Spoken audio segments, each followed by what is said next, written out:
Hi, it's Dr. Betty Robin with the Dentistry Rising podcast. I'm an attorney, a dentist, and a practice cell broker. This podcast is my brainchild to help inspire, motivate, and educate dentists to create the practices and lives they want. I've personally owned 3 practices and worked with thousands of dentists in my capacity as their broker or attorney. I want to put my expertise to work for you and help you find the success you want. After all, you're my peeps. Let's get going. What should you be looking for in a practice you want to consider purchasing? We're going to talk about that today. There are good practices and bad practices. Sometimes people call me and ask me, is this a good practice? I mean, by that, I don't really know what they mean, except for my own personal good and bad list, which I'm going to share with you today. So some practices work for some of us that wouldn't work for others, but in general, there are things you should look for when considering a purchase. Remember, you're not just buying used dental equipment. That's not the point, and you certainly could get that a lot cheaper. So the first item on my list is buy a practice with a lot of goodwill. That's what you're really buying when you buy a practice. You shouldn't be looking for the glitz and glam and shiny new things. You should be looking for a lot of goodwill, a long track record, devoted patients and staff. Goodwill is defined as the expectation of continued patronage. Not a single word in that definition talks about shiny new things. You want to buy that continual cash flow. I mean, you are essentially buying the patients. To me, there's no substitute for goodwill, and that should be first on your list. You'll almost always find goodwill in a practice with a retiring doctor and a doctor that's been in the same location for all or pretty much all their career, say for 20 to 30 years. They're very stable. Doctors like this are very ethical, have integrity, and everything they tell you or show you is very likely going to be true. Their word is as good as their handshake. And in my opinion, that's the kind of practice you want to buy.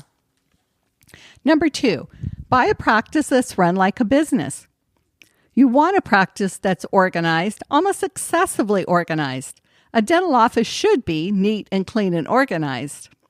That goes for the financial data, information in the computer system, as well as the drawers and cabinets. The selling doctor should be able to find things. Numbers should be correct. Procedures should be correctly and accurately posted. Other than that, you should avoid the practice. Number 3, and this is a biggie to me as well, buy a practice that's profitable today and the day you buy it. You need and want to start making money day one, and you should. You should know the office's exact profitability before you buy it. And don't take anyone else's word for it. You need to calculate yourself on an Excel document, and then you can play around with different variables and see what effect they have on the profitability. I mean, you can see if you can increase or if you decrease supply costs, how it affects profitability. Just play around with it and get familiar with it. Next, number 4, a practice that has a stable staff is usually a good practice to buy. This isn't always possible, as the workforce seems to move around a lot these days, but at least 1 or 2 staff members should have been working for the office for several years or more. Number 5, and this is an obvious one, but so many buyers ignore it, buy a practice that you like.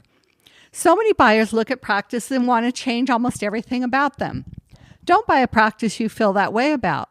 I mean, I feel like you should like 75 to 80% about a practice you want to buy. I mean, would you want to marry someone that you didn't like 75 to 80% of things about? I mean, it's kind of similar. It's one thing to want to change the wallpaper and drapes, and quite another to want to change a Denti-Cal practice into a fee-for-service practice, or vice versa. And yes, I just heard that one a couple weeks ago. And for the record, leave the wallpaper and drapes alone for at least the first year. Patients are used to them, and that's primarily what you're buying, the patients and their expectation of continued patronage. Number 6, kind of another obvious one, but one that people ignore. Buy a practice from a seller you like. Trust your gut. If you just don't like the selling doctor for whatever reason, it isn't the practice for you. But if you can imagine yourself having coffee or wine with the seller once a week, soaking up all the information they know about the practice, the staff, the patients, the community, you're probably on the right track. A couple years ago, I had a buyer back out from a sale almost at the last minute. A really horrible time to back out. But the only reason he could really articulate is that he just didn't like the seller. He just didn't trust him. So it was probably a good decision for him. I mean, you wouldn't marry someone you don't like. You also don't want to buy a practice from someone you don't like. Number 7, make sure you have a very similar philosophy of dentistry as the seller. If you don't do dentistry a whole lot like the seller, you're probably going to scare patients away. So you want to buy a practice for someone that does things pretty much how you think things should be done. Otherwise, it's probably not the right practice. And last, number 8, buy a practice where the hygienist and any other associate producers, associate dentists, are appropriately profitable. Hygienists generally should produce about 3 times what they're paid.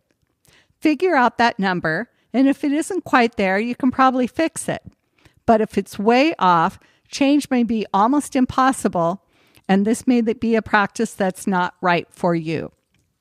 I hope this helps, and happy looking. Thank you for listening to the Dentistry Rising podcast, Dr. Betty Robin.